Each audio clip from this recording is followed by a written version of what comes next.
예, CBS 한판승부 2부 함께하고 계십니다. 진중권 작가, 김성애 소장과 함께하고 있고요. 네, 첫 순서 응답하는 한판승부인데 오늘은 청취자 여러분들의 질문이 다 이 윤석열 전 총장의 사주 의혹에 집중이 돼서 우리 진중권 작가 그리고 김성애 소장 두 분께 이 사건의 본질이 뭔지 앞으로 어떤 파장이 있을지 함께 예측해 주시면서 또 1부에서 이제 뉴스버스 전혁수 기자 그리고 그 윤석열 캠프의 김경진 특보 두 분을 함께 인터뷰했었는데 관련해서 논평이랄까요? 함께 추가 말씀해 주시면 좋겠습니다. 먼저 진 작가님부터 해주실까요? 논평을 해야 되나?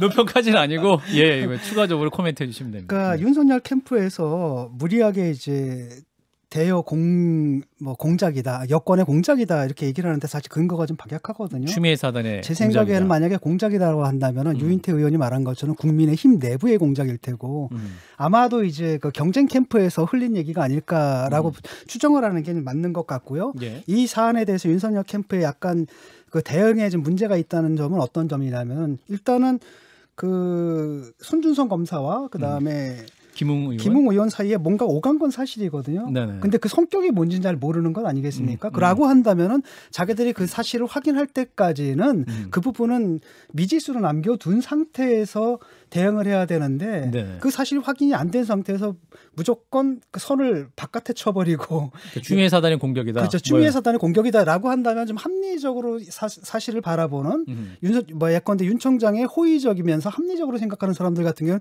이 방어도 안 되거든요. 그렇게 되면 이건 또 뭐지 이렇게 생각한다는 거죠. 네. 국민의 눈높이에서 좀 이해가 안 가는 그렇죠. 해명이었다라는 진단해 주시는 거고요. 김성애 소장님 어떻게 들으셨는지. 일단 저는 김경진 특보께서 추미애 공작서를 하여튼 거기서 지금 추미애 사단의 공작서를 말씀을 하시면 네.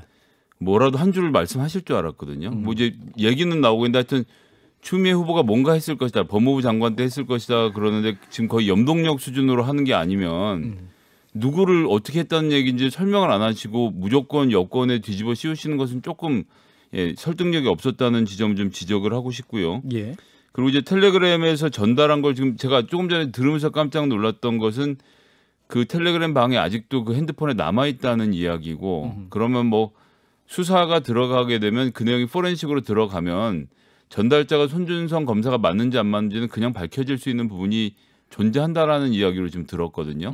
그렇기 때문에 그런 부분에 대해서 좀 수사를 해야 되겠고 공수처 얘기들 하시는데 공수처 지금 뭐 만들어진 지 얼마 안 돼서 과연 이렇게 다룰 수 있겠나 생각이 들어서 일단은 감찰이 우선적으로 진행되고 있는데 이 감찰의 내용 어디까지 국민들에 공개할 수 있는지 모르겠지만 공개를 좀 먼저 하는 것을 먼저 첫 번째로 하고 거기에 대해서 윤석열 후보도 좀 솔직하게 진솔하게 해명을 좀 해주시면 좋겠다 이런 말씀드리겠습니다. 예. 이게 이제 스모킹 건이 두 개잖아요. 하나 그 텔레그램 그 캡션 그 부분하고 그 다음에 또 하나가 이제 판결문 그 부분인데 판결문 쪽은 사실은 여기저기 빠져나갈 구멍은 있거든요. 예를 들어서 제보자 X가 받은 걸 다른 줬다. 사람이 본 걸 넘겨받아가지고 넘겨줄 수도 있는 거고 또는 그 손준성 씨가 직접 봤다 하더라도 아니 다른 일로 봤다라고 하면 그 거기서 바로 봤다는 사실에 넘겨줬다는 사실이 증명되지는 않거든요. 역시 그 텔레그램인 것 같아요. 그래서 이거는 만약에 그 원본이 방이 그대로 남아 있다라고 한다면은 아마 수사를 통해서 뭐가 좀 나올 수 있지 않을까 생각합니다. 전 그리고 윤석열 후보의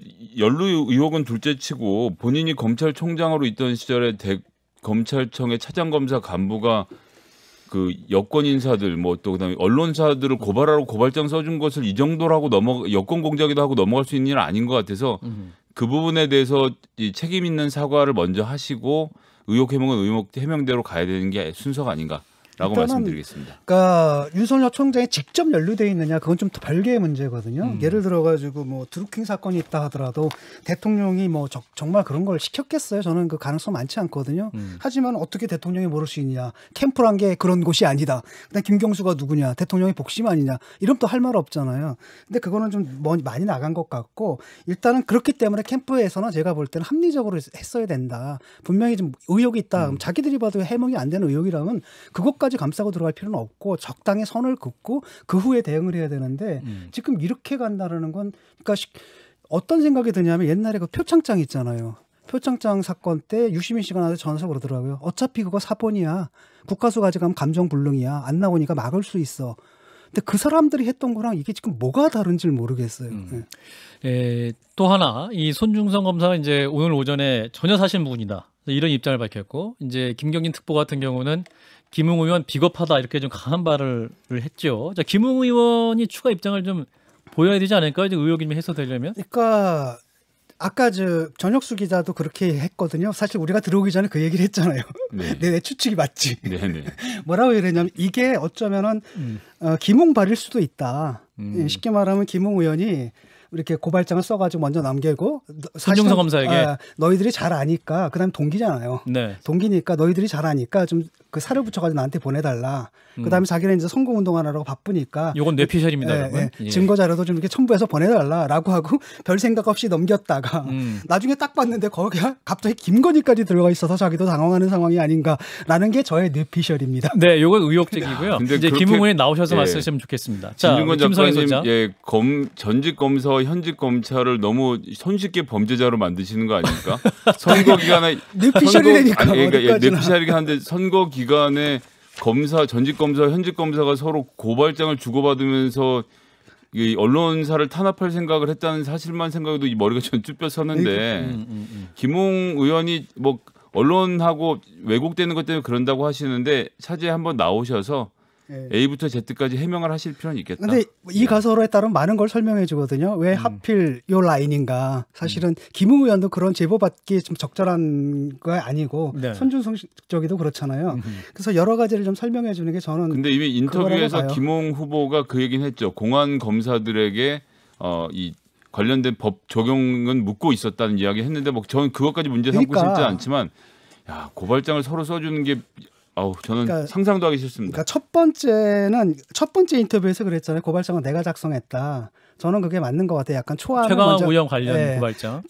그거 해가 초안을 작성해서 좀 보강해달라라고 보냈고 그게 좀 현재 상태로서는 가장 많은 것을 설명해 주는 것 같아요. 그러니까 여기 이제 본인도 그렇게 되면 굉장히 곤란하잖아요. 그러면 김건희 고발장은 알겠습니다. 이 얘기는 두 분끼리 한 시간 할 수 있을 것 같은데요. 그 한판 직감 손님들이 기다리고 계셔가지고요. 이제 이 손님들이 모셔놓고 얘기하겠습니다. 네. 자, 응답하라 한판 승부였습니다.